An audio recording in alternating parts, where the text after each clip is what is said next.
University, and co-leads also the artificial intelligence for anaerobic digestion, machine learning initiative, and also the EBNet, the Environmental Biotechnology Network. And we are happy now to learn more about system boundaries and methodologies. Thank you very much. Thank you, Chairman. Good afternoon, everybody. It's really a huge pleasure to be here. This is my first time at this conference, and I'm very pleased to be here. So I'm going to talk about the project that we are doing with the UK funding agency, UK Research and Innovation, artificial intelligence for anaerobic digestion. This is part of the program of artificial intelligence for net zero. This project is led by the University of Surrey, where I work, and I co-lead this project. The lead of the project is my colleague, Dr. Michael Short, and I'd like to thank him, although he's not here, thank him for this project, for involving me in this project in my capacity as life cycle assessment specialist and techno-economic analysis specialist. The Environmental Biotechnology Network also participates in this venture, and there are 3 other universities. Now, in the UK, there are more than 640 anaerobic digesters operating, and 2 of them are direct beneficiaries. Here is my entire group. The challenge is that these industries have traditionally worked on very narrow feedstock region or feedstock blends, because microbes are unpredictable, they are complex, their behavior is complex.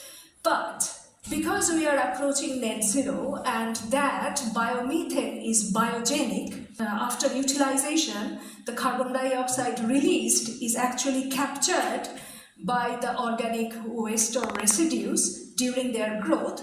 That means the carbon cycle is complete.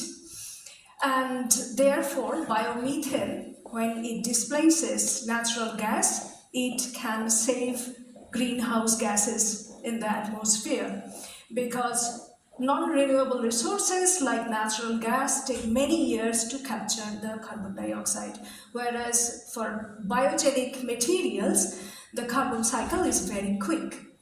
So that's the time scale difference. Other thing is waste materials are, if we can valorize and utilize them, then that means we can achieve a circular bioeconomy, which is sustainable. In order to address the challenge, we need to take the whole systems approach.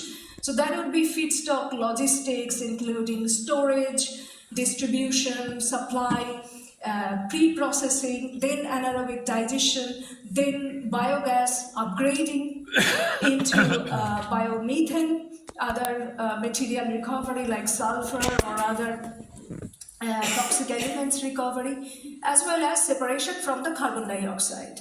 And if we can capture and sequester that carbon dioxide by, say, membrane process, then we can capture the biogenic carbon dioxide that can add value to other products. And the digested matter applications to the agriculture. So we need to consider the cradle to grave. Cradle is the raw material acquisition, and grave is the applications of the end products. So the objective of this project particularly is to create a digital twin at the whole site level. So beyond just anaerobic digestion, but at the whole site level, how can we optimize the process so that we can maximize the biomethane generation for grid injection, and thereby we can also save greenhouse gas emissions, and also we can maximize the economic margin. So the challenges are enormous, because historically not much data exists, or we do not even measure a lot of online parameters. you can imagine that artificial intelligence is data hungry, and there are lots of variables we need to measure. And if we are not sensing historically, then we do not have data. So we started pretty much with the experimental studies. We got the samples from the different industrial sites, and we did the full profile of the different residues according to the seasonality, their biomethane potential, etc. That allowed us to take actually a fundamental approach as well as a data-driven approach, so that they can merge, and we feel more confident that we are matching with the experimental results. So the storyline is like that in the experimental studies we did the genome and microbiome studies and interactions between them, and thereby developing the reaction kinetics. First metabolic pathway analysis and then reaction kinetics. And using these reaction kinetic models, we can then produce the physics-based model, mass and energy transfer models, and solve these models for biomethane productivity and other things. And in the data-driven approach, similar approach, but it could rely on a number of parameters, and many of them may not be measured online or real-time at this moment. But experimentally, those data could be generated, such as hydraulic retention time, alkalinity, volatile fatty acids, total quantity of and quality of the feedstock, the total working volume, etc. Those optimizers could work online. That means they must rely on fewer variables that would be measured, and it would be able to produce, the AI would be able to predict in a robust way the biomethane potential. It's not an easy job, but we need a very rigorous approach to it. The primary contribution I made to this project is life cycle assessment and techno-economic analysis integration within this optimizer, so that when we maximize biomethane production, we can also maximize the greenhouse gas saving and the economic margin. Now it's time to give some statistics very quickly. So 1 kilowatt hour of biomethane could save 50 grams of carbon dioxide. In real terms, I just calculated yesterday.